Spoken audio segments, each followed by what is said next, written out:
Hey, what's up everyone? Welcome back to another video, and in today's video we'll be creating a menu for our app in Python.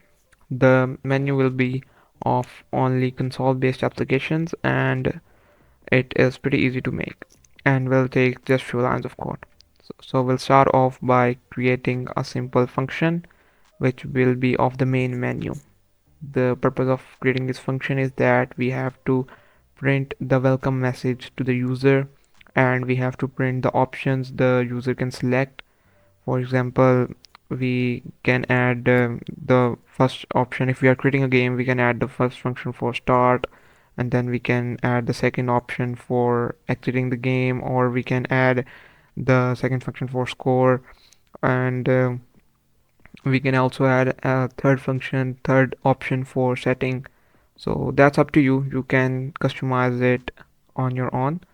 So I'm just giving a demo that how we can create it in just few lines of code. So we have to just print the lines like this, and next we will be creating the main function which will run while true loop inside it, and will pass the main menu function in it because we want this to be running all the time. And then we'll take the input from the user from 1 to 4, and we'll be comparing the choice of the user.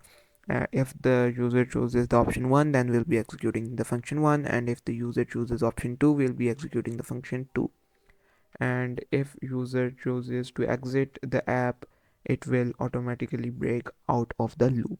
And we'll be also using else statement here because if user enters a value out of the range, we'll be printing an error message over here.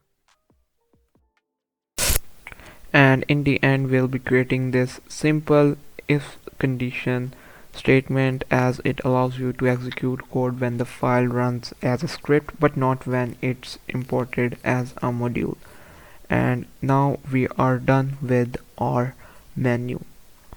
So that was it for today's video. If you like the video, give it a thumbs up and subscribe to the channel. Thanks for watching.